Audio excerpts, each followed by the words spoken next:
In this tutorial, we're going to see the conclusion to Paul's section on the judgment of God. Notice how we've been moving so far. We're in this larger section, righteousness needed, condemnation, and Paul has been like a prosecuting attorney. First, he brings allegations against the Gentiles and shows that they have creation's testimony, they have exchanged the truth of God for a lie, and they are without an excuse. Then he turned to the impartiality of God's wrath towards Jew and Gentile. He dealt with the self-righteous, probably sneaking up on the Jew, as we saw in previous tutorials. And so in that section, Paul shows that one's standard isn't what makes them right with God, but they must live up to that standard if they're going to claim to be good enough. Then Paul specifically called out the Jew, and he talked about the fact that they trust in the possession of the law. They trust in the fact that they're called Jews. They trust in the fact that they're circumcised. And Paul pulled each of those props out from under them, showing that they have no leg to stand on. They have no hope before a holy God. And the way I like to picture this final subsection, conclusion, which is chapter 3, verse 9 through 20, I picture a fisherman who has thrown out a cast net. And in this net, it's wrapped around all of humanity. And Paul pulled the string in. And inside of this net, he has the Gentiles. He has the Jews. And he hangs it up on a hook. And he stands back and he looks at it. And he says, there's none righteous, not even one. There's none who does good. There's none who seeks after God. They've all become unprofitable. What Paul says about one, he says about all. Listen to this language. He says 2 times in this section, there's none who does good, not even one. There's none who seeks after God, not even one. And so Paul shows that what is true of one is true of all. This really is a summary section that deals with all of humanity. Chapter 3, verse 9, what then? Are we better than they? Meaning, are we Jews better than they, Gentiles? And he says, no, we've already charged or proved that both Jews and Greeks are under sin. Now, this is going to be huge as we move through the rest of Romans. So I want to say this now, and I'll come back to it later on. But when Paul says under sin, he speaks about being under the condemnation and the authority of sin. And the way he says this, under sin, it's like Paul is personifying sin as an evil dictator that reigns over humanity. All men are under sin, both Jew and Greek. And now Paul's going to give several statements that back this argument. Now, we've already seen this in 1:18 through 3:8, but now he's going to make his arguments not based on what they've done, exchanging the truth, boasting in the law. He's going to make these statements based on the Old Testament scriptures. And so verses 10 and following, you have several Old Testament quotes. Chapter 3, verse 10, Paul says, as it is written, there is none righteous, not even one, not even one. And I love how Paul says this, no one is righteous before a holy God in and of themselves, and he anticipates some pushback.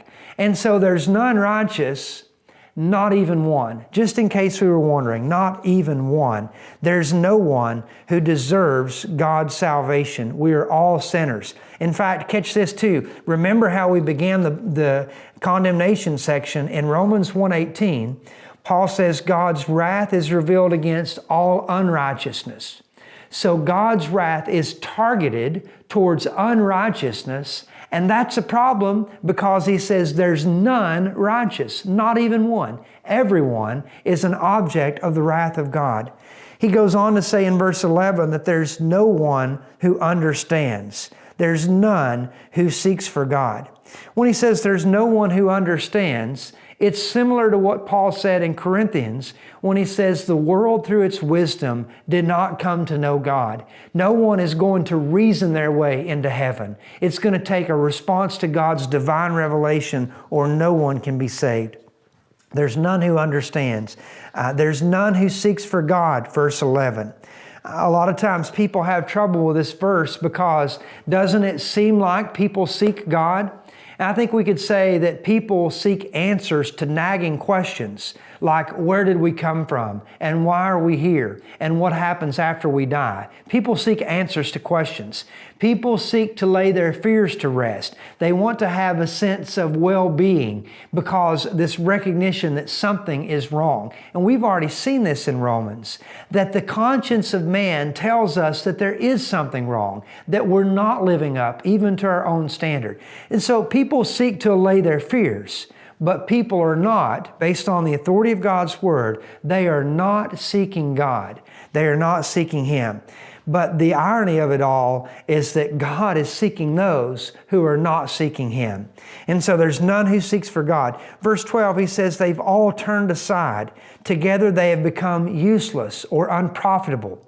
And so a couple of statements I want to make about that. When Paul says they've turned aside, this speaks about the fact that humanity has gone their own way. Think about Isaiah 53. All we like sheep have gone astray. It talks about a willful departure from the will of God, mankind rejecting God. He says also that they've become useless or unprofitable. And the terminology that's found there in the Greek would speak about fruit that is past ripe. It's a rotten tomato. It's still mankind. He still bears the image and likeness of God, but he's not living up to his purpose. He's become useless. And then Paul dares to say this, there's no one who does good, not even one. There's no one who does good. Now, granted, there are people who, from a human perspective, do good things, but Paul is not talking about a human perspective. Paul is talking about doing good in such a way that would commend us to God, that would get us closer to heaven. And Paul says there's no one who does good. No one who does good. A couple of examples that I want to give on this. Again, people a lot of times have great difficulty with this section of Romans, and rightly so, because it humbles every one of us and it takes away any hope of self-righteousness that we have. And when Paul says there's no one who does good, people ask questions like, what about Mother Teresa, who lived in poverty so that she could reach out to the poverty-stricken in India? What about people like Princess Diana, who before her death would reach out in compassion to people with AIDS back in the day when people were scared to touch people who had AIDS? These were individuals who tried to do benevolent things for other human beings because it appears that they genuinely cared for them. Well, Paul's not talking about doing good from a human perspective. He's talking about doing something that would get us closer to heaven, that would commend us towards God. And Paul says there's no one who does good, not even one, not even one.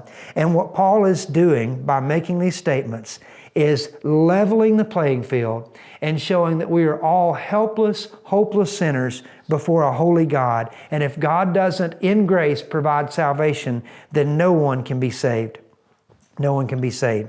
He goes on to say in verse 13 that their throat is an open grave, and with their tongues they keep deceiving.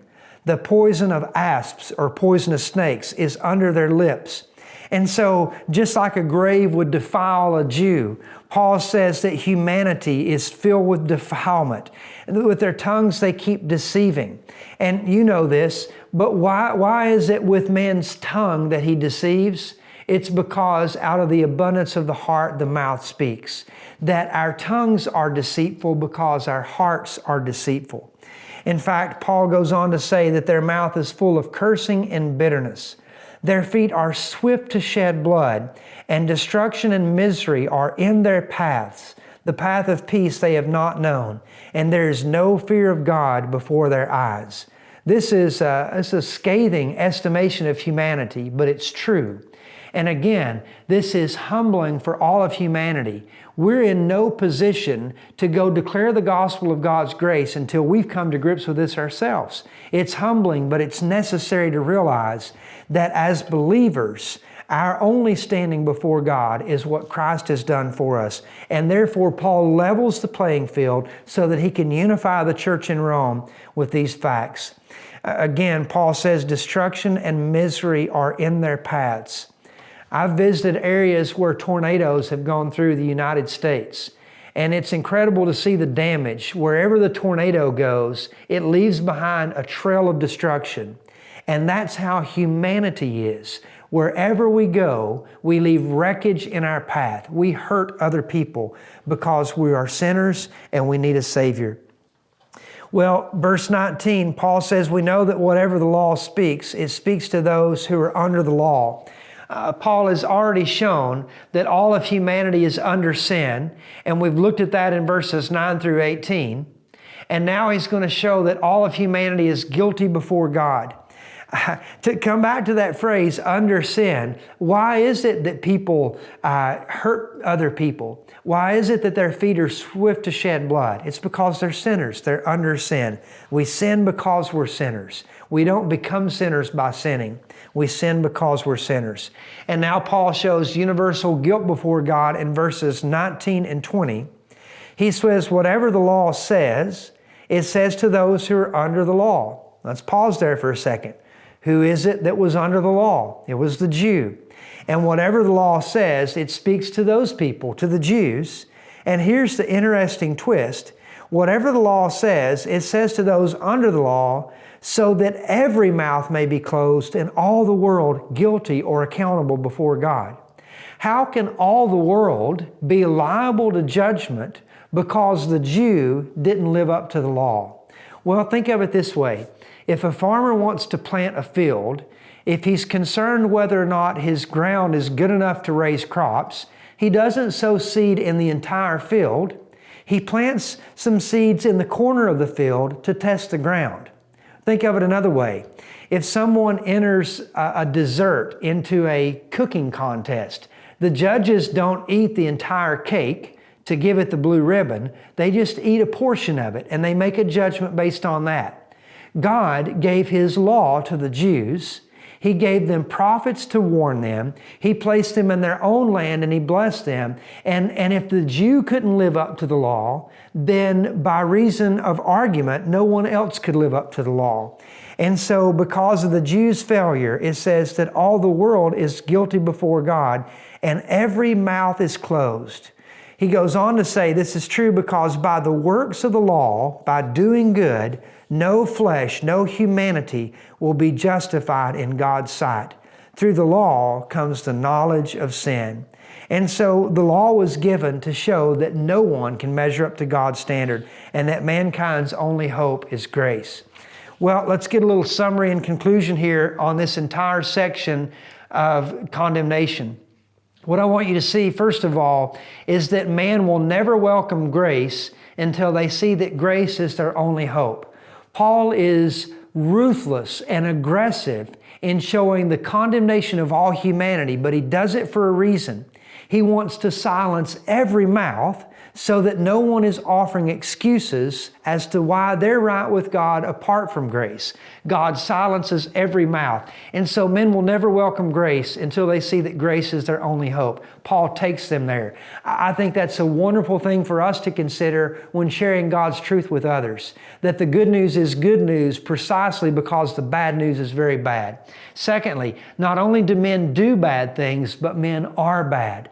Paul shows that men are under sin by the things that they do. The person that doesn't have God's Word, the Gentile, he doesn't become a sinner by rejecting creation light. He rejects creation light because men love darkness better than light. He's already a sinner. The Jew doesn't claim self-righteousness under the law and then somehow become condemned because they can't measure up. They can't keep the law because they are under sin. They are a sinner. And so we not only do bad things, but we are bad. We're desperately wicked. We are a race of helpless sinners under sin and its due condemnation. And think of it this way. We're not just helpless, or not just sinners. We are helpless, hopeless sinners apart from Christ. I want to explain that because that could be taken the wrong way.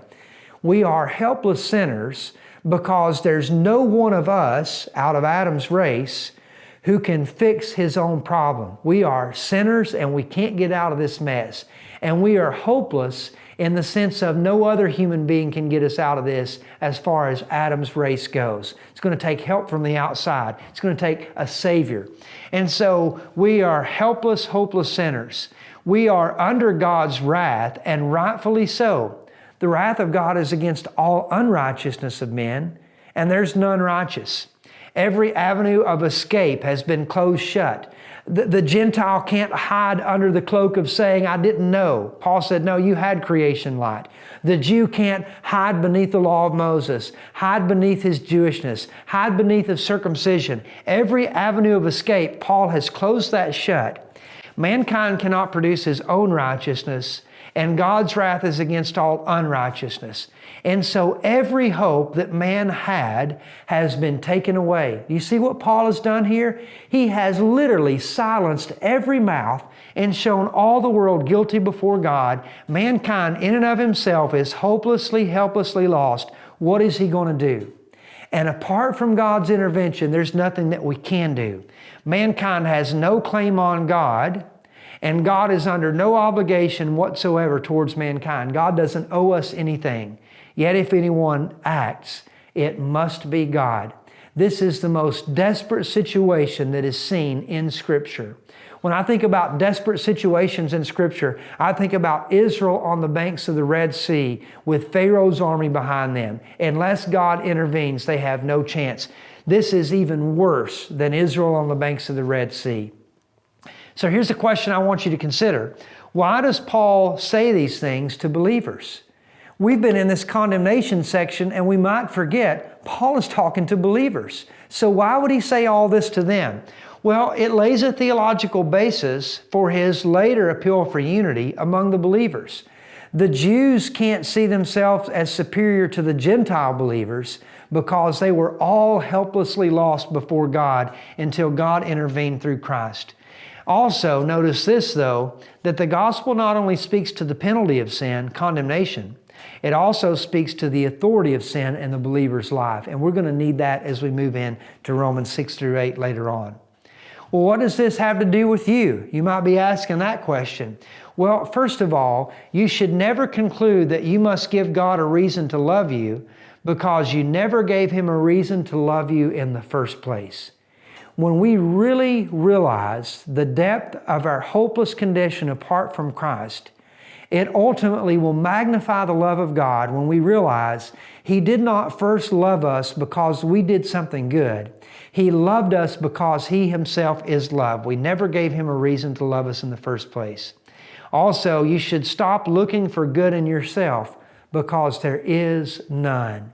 And this, in essence, sets us free to revel in the grace of God because His grace was shown to us, as He will later say, while we were yet sinners. What does this have to do with you? You and I are the person of Romans 1:18 through 3:20. We are that helpless sinner.